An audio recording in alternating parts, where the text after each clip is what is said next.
Alors, bonjour tout le monde. Pas d'inquiétude, le panel sera en anglais. So I just want to say a quick hi in French. So, bonjour tout le monde.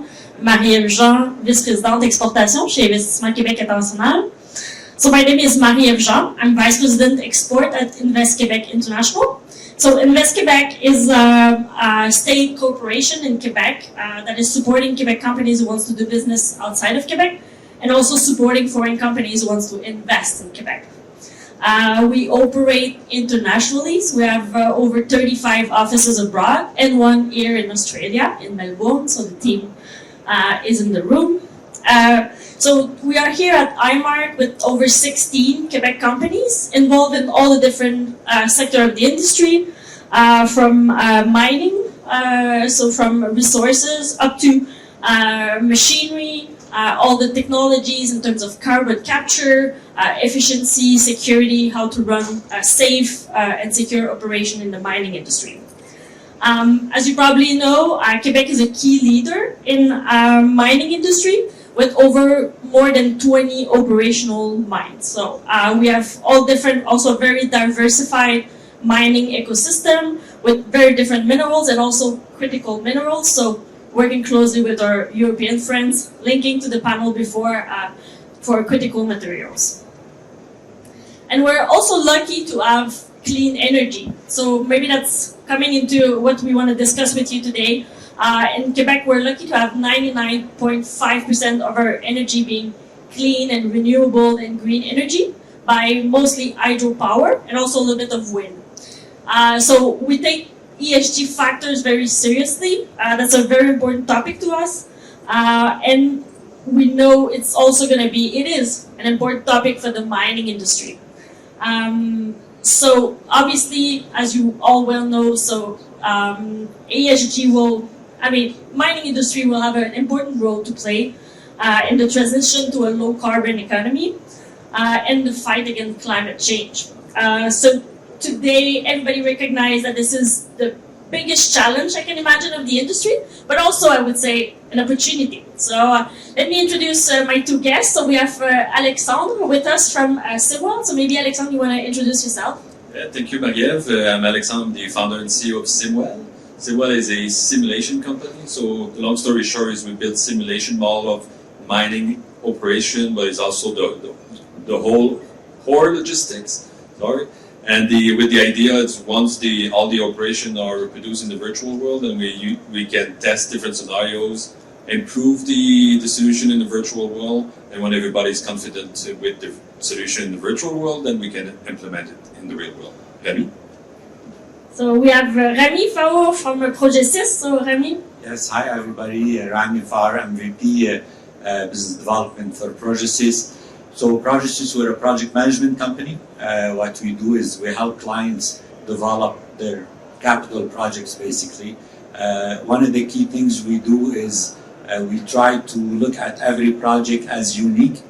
So put the right execution strategies for it, start early with the right setup. ESG is critical for this. And we have a model that concentrates on operations. So, for us, if you want to get the benefits back, you're thinking about a capital project, you want a return on investment. If you want to get that back, you need to operate it right. So if you really get that, and when we say operate it right, we're looking at everything from, the community, the right training, the right governance for it, etc. So you can get a lot done with this. So that's what we do. Perfect. So maybe the first question should be, is the mining industry really moving towards ESG factors? So is it really happening? Maybe Rami, do you see it happening? Yeah, I think we came a long way since the last maybe 5 years has been something that we see a lot. I think linking that linking the ESG to the value or the valuation of companies made a big difference, because it's always something that is important when all stakeholders are looking at this and saying, where do I invest, where do I put my money?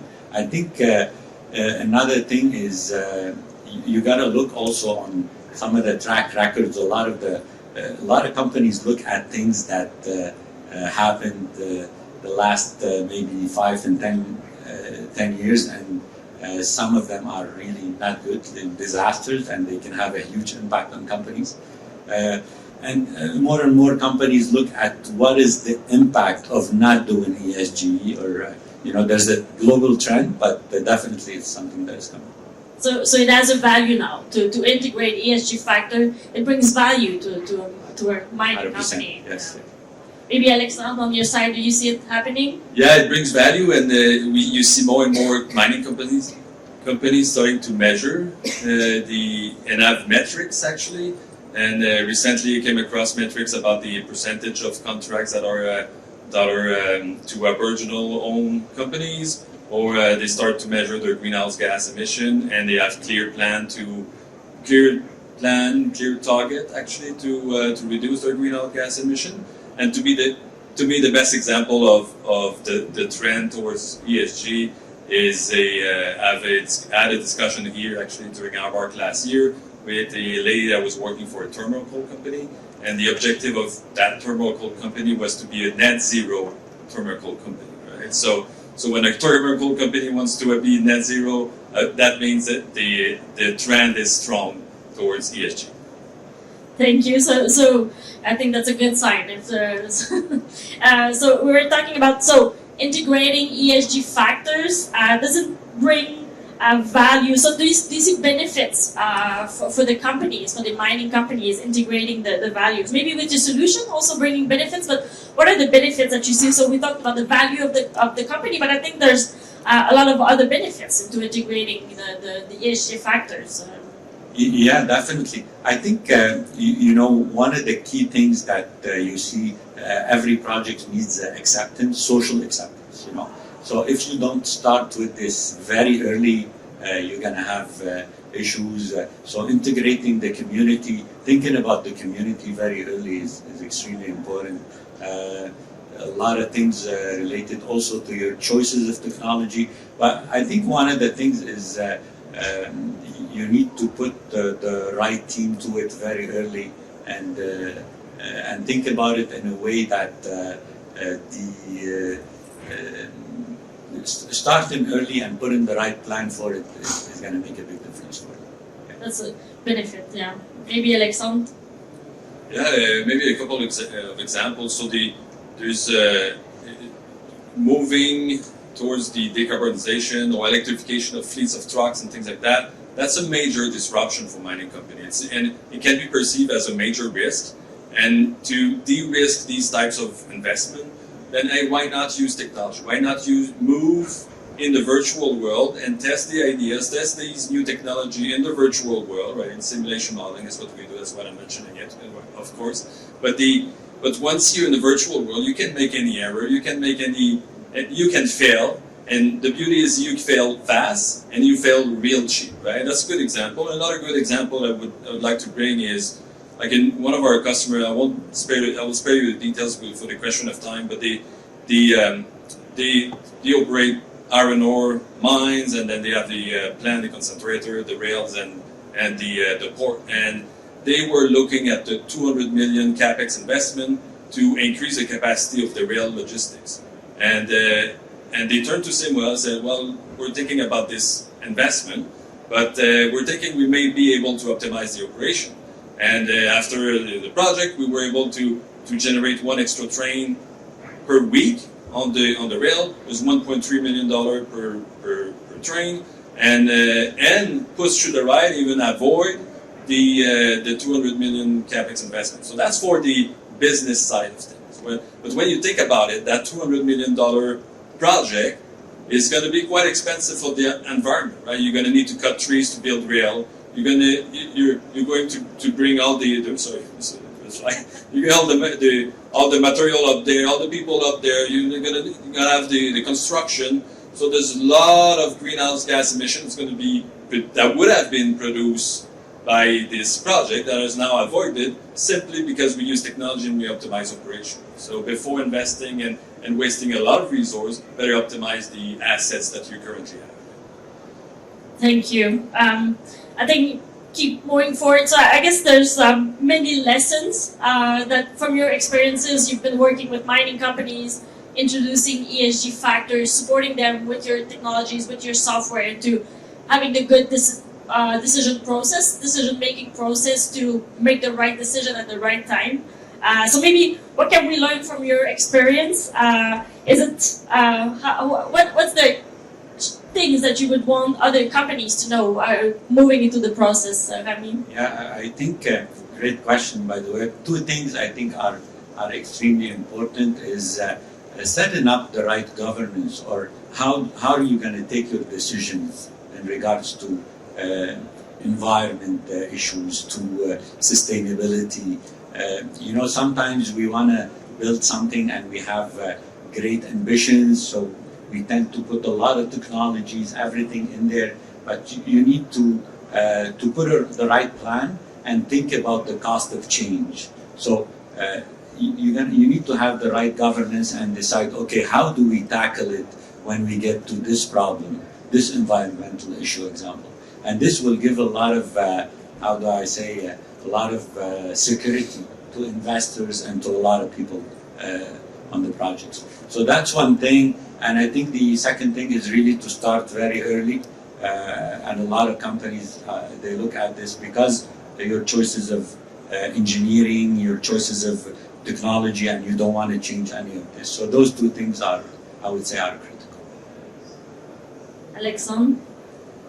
Yeah, so one of the thing we've seen, so the project I was referring to before was for one producer, right, that is fully integrated between the mine and all the way to the port terminal. But not all the producers are fully integrated, are in control of the whole, all the nodes in the value chain.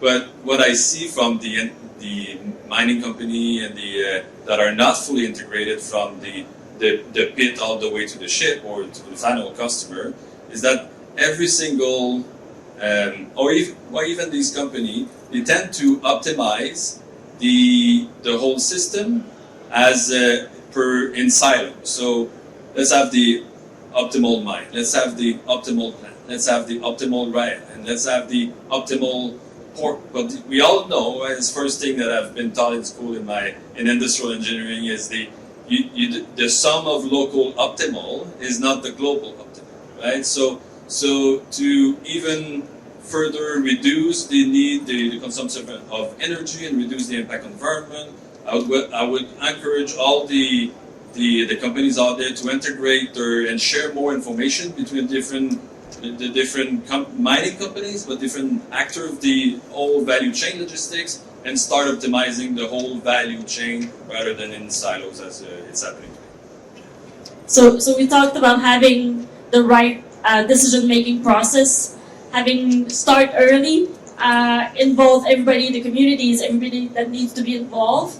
And we talked about financial decision now being based on whether or not a mining company can integrate ESG factors. Maybe one question to me, so working for a state-owned agency, is there a role also to play for institution, for government around this question? Also, maybe Rami, I'd like to hear from you on that. Yes, I think, I think Quebec is a great example, and it's something that governments, when they look at their resources and how they want to build their resources and their mines, they're definitely looking at this. And in many industries, Quebec is a great example where, there's contracts that are put in place, there's minimum requirements that are there for, when you're working in First Nations, all those agreements that are there.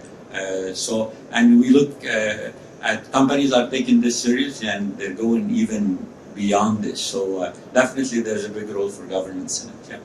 Alexandre, do you see it also playing a role?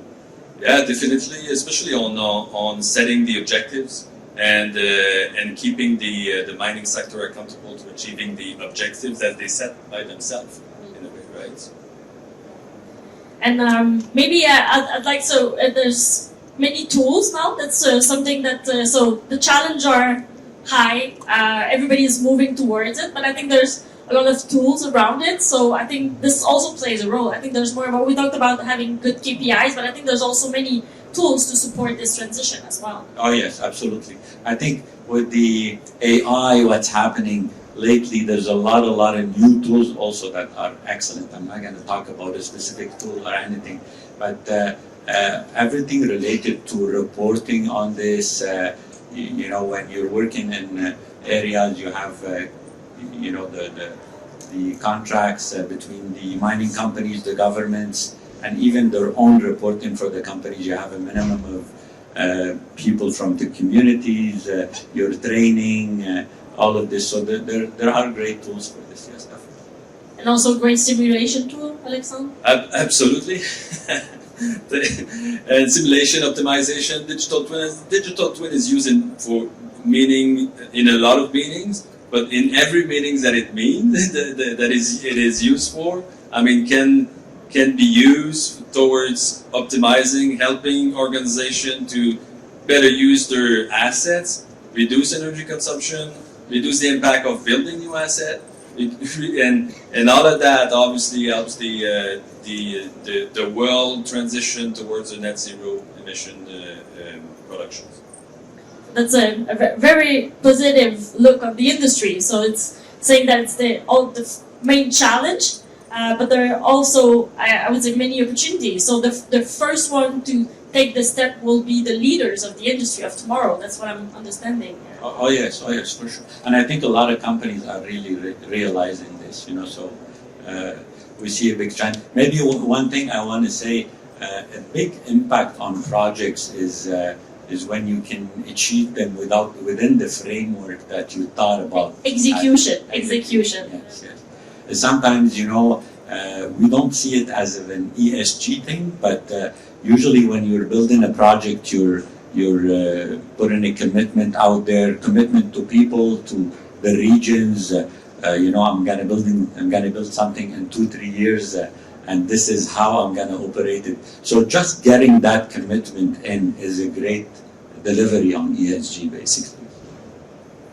Yeah, and actually on that, the one way to respect your commitment is operational efficiency. And a good example on one of the project that Rami is in his team is leading is the circulation or the traffic management inside the construction site, right? And Rami and his team turned to SimWell, as we know one another, we're good friends, and to build a simulation model of the traffic and the circulation around the construction site, making sure everything is efficient, making sure there's not trucks and the movements are not queuing up. Well, if there is not queuing up, you save energy, you're respecting your commitment, and you stay efficient. Very good. So thank you very much. So thank you for being here. As you can see, I think there's again, great challenges, but also great tools, great opportunities to be the leader in the industry. So we invite you to come and visit us. We have a booth here at K29. So please come with us. We'll also have a reception tonight at 4, so you're also invited.